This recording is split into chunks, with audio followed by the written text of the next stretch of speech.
Well, hello, everybody, and welcome to the Eureka Springs channel. I'm Melody Purdy, your host, and we're coming to you live from Eureka Springs, Arkansas, that one quirky corner of Northwest Arkansas, that wonderful Victorian village. And here in Eureka Springs, we have a world of entertainment.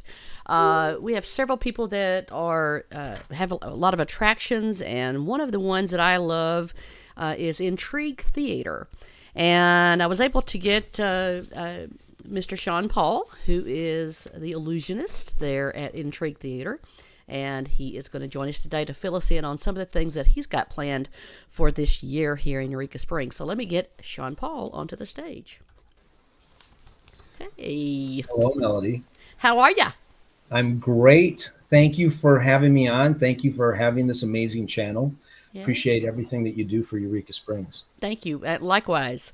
I love everything. I have people that come here who are looking for that really wonderful family entertainment, and they have no idea really what they're in store for when they come to the Intrigue Theater. So for folks that are not familiar with what you do, could you tell us a little bit about what the Intrigue Theater is all about? Well, sure. My wife and I started performing in Branson in 2001, and we were there for about 10 years. And we still live in Branson, but in our 9th year there, I think we went off and we did a show in Pigeon Forge, Tennessee. During that time, we've been doing cruise ships and things like that. And in most of those cases, in the years prior to us coming to Eureka Springs, we were always working for somebody else. Somebody else was producing the show and running the business and all of that. But I guess we had just decided we were going to go off on our own and run our own deal, which is a lot like, most of the Eureka Springs is, sole proprietors, making it on their own, running their own game. And so we did that in 2011. We came down here looking for like an old Victorian home, and we wanted to do like a Victorian type of magic show that dealt with the paranormal and ghosts and things of that nature. We ended up starting at the Queen Anne Mansion at the top of the hill, which was an absolutely extraordinary place to start.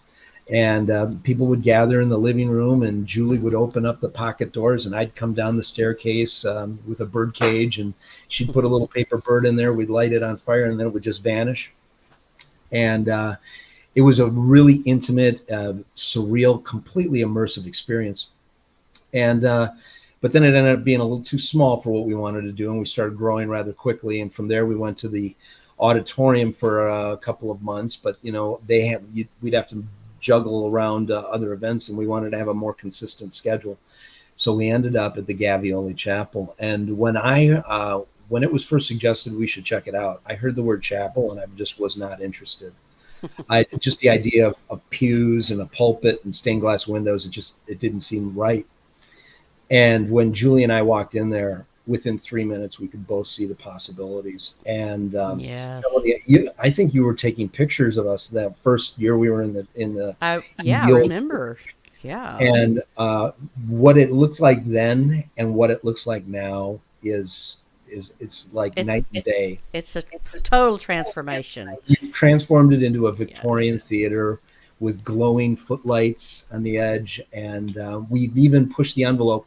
The Haygoods in Branson helped us. We helped them with a project, magically speaking, and they helped us with a technical project.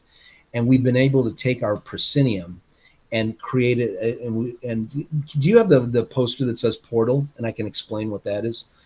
Basically, during COVID, we learned a lot about about ourselves, and we decided that we were going to step back from the ghosts and some of the darker, creepier stuff, and make it a little bit more of a commercial magic show that can work in any place. And so we just added a lot more elements. And if you wanted to show that clip of Julie in the dark, and then and show.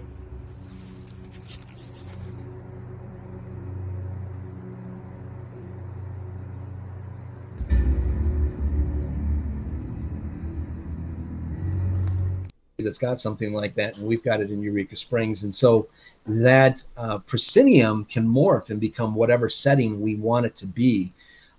depending on what story that we're telling. So, I mean, we may have backed away from the ghosts in our current show called Portal, because the proscenium is a portal, and we can take our guests to whatever story or time and place or person that we want to, and the proscenium supports that. So if I'm doing a amputation Civil War style, the proscenium looks like a Civil War battlefield.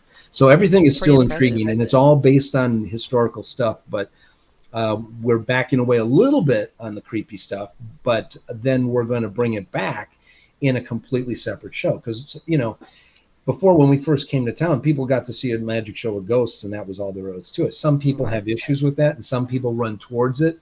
And so we want to provide both options. And so we're bringing, yes, that's the first one. This is a show we call Portal. The top there, you can see in that one, it looks like we're at the World's Fair in 1893, and there's a rivalry between Thomas Edison and Nikola Tesla. Oh, cool. And that's a segment that we were working on for 3 years, and it's super gratifying to have it in the show and hear the audience's explosive reaction to what happens in that. And now that's the other show, Paranormal Experiment. So we're bringing back some of the darker, creepier stuff that people really have an appetite for, and we're going to start running it later this year on Saturday nights as a late show. So we learned in during COVID that it's better for us to have an earlier time frame, because at 8 o'clock, it's like forcing people to go have dinner too early, and then if they don't get their food in time, they're walking in late. So if we have the show earlier and they're leaving us by about 7:30, 7:45, they still have time to catch dinner at one of our, I mean, the town is known for extraordinary dining, because you have so many people that are passionate like we are, but they own a restaurant like Le Stick or Grotto or Local Flavor or Emilio's, which is just down the street from us.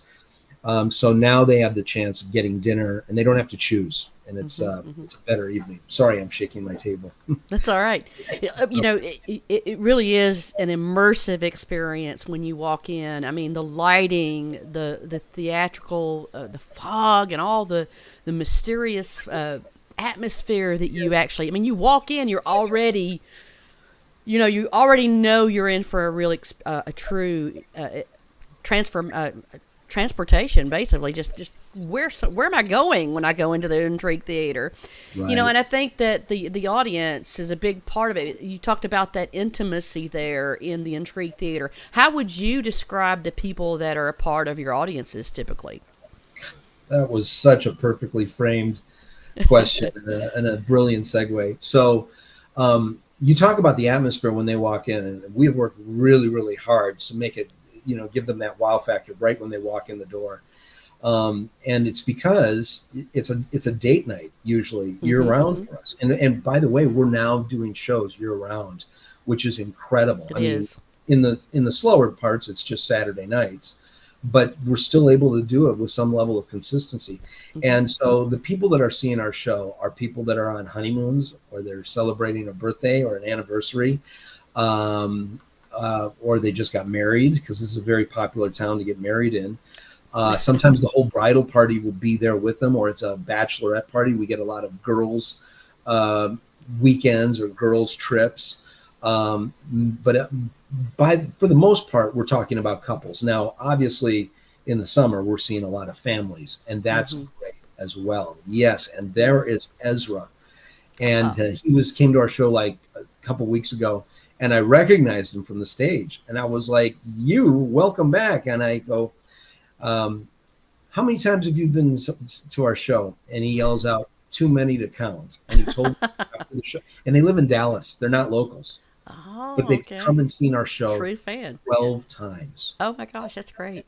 Wow. And it's for people like that we're constantly adding new things to the show. I mean, before I jump on this call, I'm working with my printers, and I'm building new props and set pieces and things like that. I have 7 3D printers, and I like to have that way so I can move faster on projects, as opposed to printing one aspect at a time. I like to have the project come together a little faster.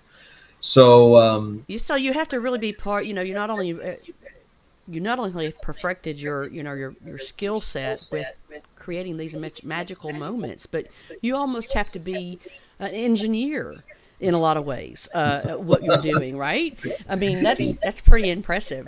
Yeah. In So fact, my wife calls me a mad scientist, and I was recently interviewing Keith Scales for a podcast, my Intrigue Journal podcast, and we were talking about Dr. Baker, and he said Dr. Baker was a real showman, and he was very good at magic and mhm. illusion. And then he started saying, and he was an amazing inventor, and he built a lot of his own props. And then he stopped, and he looked at me and goes, "Sounds like I'm describing you, Sean Paul.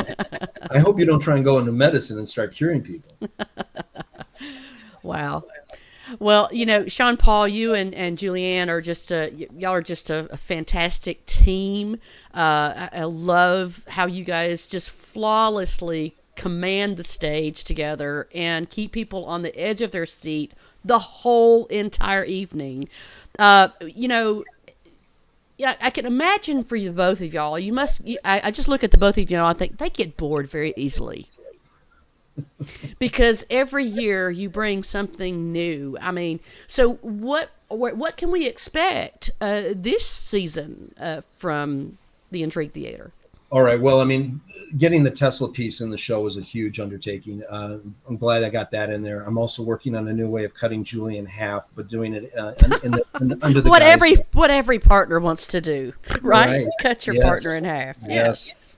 Well, we're currently doing it in a Civil War motif on an amputation table, but we're now working on it under the guise. I mean, we do a Leonardo da Vinci segment where she chops up my arm. We talk about how he dissected all the human bodies, learned how the body worked, and made these amazing anatomical sketches, which are like not just helpful for the science industry, they're beautiful works of art, Mm-hmm. the way Leonardo da Vinci could only do it. But then we're going to segue from her chopping me up to me cutting her in half in something that looks like an invention by Leonardo da Vinci. And that one's been in the works for 4 years. And you want to talk about engineering, there's That been a took lot of some, yeah. going into that. Yeah. And then we've got the paranormal experiments, which I'm super excited about because we're revamping all of the things that we did 12 or 14 years ago, but Mm-hmm. we're taking it to a whole new level. There will be ghosts. There will be creepy dolls from a haunted asylum. We're going to do an experiment with an alien abductee and do something with alien implants. In fact, I'm working on some stuff right now as we speak Oh my for goodness. that. Experiments that deal with secret societies and past life regression. And so that's coming in the paranormal experiment show. We're actually thinking about taking that on the road as well during the slower seasons in the winter Okay. to the surrounding bigger markets. Okay. And then the other thing I wanted to share with your viewers is we're working on a couple of different podcasts and YouTube channels. So first of all, Oh goodness. we've got Intrigue Journal, where one of my most popular videos that I've done in the past is it possible for there to be sharks in the Great Lakes?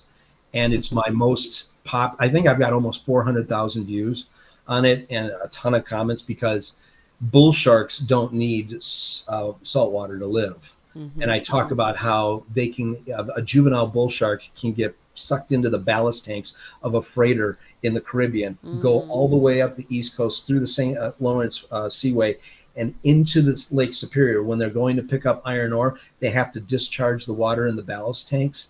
And then a small bull shark would actually survive the trip because when they pull in all that water in the ballast tanks, it wouldn't just be the shark, it'd be a whole bunch of sea life that shark could feast on the way up there. And then he gets discharged during the summer. And if when the water gets cold, then the shark dies unless he swims into an inlet where there's a nuclear power plant that's discharging hot water into Lake Superior. He could actually stay alive. My goodness. You should write a book too. I'm just saying, you have quite the imagination there, my Well, friend. this is all based on research, though. Okay. It's all me Pull it all talking to together. divers, Yeah.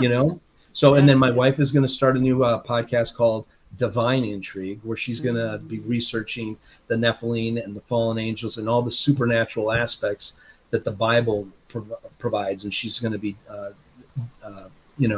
researching and doing studies and interviews with that. And I want to go back to Roswell. I was out in Roswell in February, and I made some friends out there. We We explored the crash site out in the desert. I was in the hangar where apparently the government allegedly brought the crashed UFO to. We even went into the room where they stretched out the bodies of the aliens. And I want to continue doing research on that, and then do maybe documentaries called Intrigue Expeditions. Like I said, I think you get bored easily. I'm just going to say it's just you got enough things going on. My goodness, I sure do. I've got to. You sent me a clip, a short little clip, and I wanted to show people from. I believe this is the Tesla machine that you guys are displaying now. While we're playing this, so you know, Sean Paul, I apologize to let you know that while I am playing a clip, people cannot hear you on the clip. So let me show that, and then we'll come back and talk about it, okay? Right. At the Columbian Hall for the 1893. What the hell is he doing? What did he just turn the dial to? 50 amps of current? No, more! Much more! Someone get her out of there! Rescue her!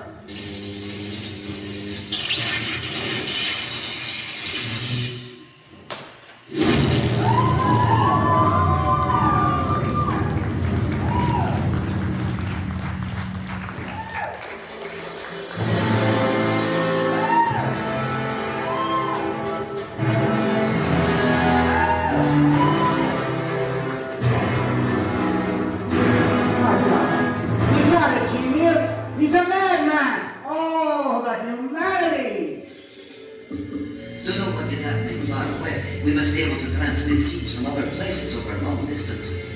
Pictures, news, energy.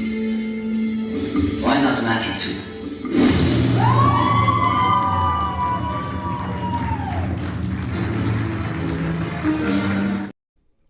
I love it. Wow. I have all these. I mean, people must be leaving every time from your show and just cannot go to sleep at night trying to think about how in the world did he do that. I would never sleep.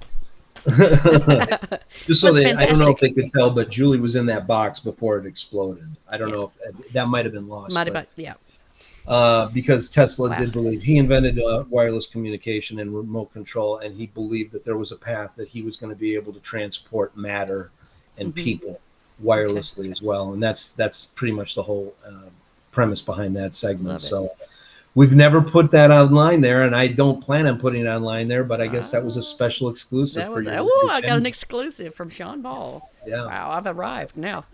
I love it. You know, we're looking forward very much, to this season for you guys. What year is it now for y'all? I can't even believe it when I say it. Yeah. This is our 14th year in Eureka Springs. Wow, you're doing something right. Well, I love it. And you know what? We go out to the last 5 years, we've been going out to Los Angeles and Hollywood, performing out at the Magic Castle in January, and another theater in Palm Springs called Marvin's Magic Theater. And it's wonderful. I call it my continuing education, you know, because we're around all these other magicians, and I learn all kinds of things that I wouldn't have if I just stayed in my one little theater here in Eureka. Right. So it's good to get out there and meet those guys. But they look at what we're doing here in Eureka Springs. First of all, they can't believe it's in Arkansas. Right.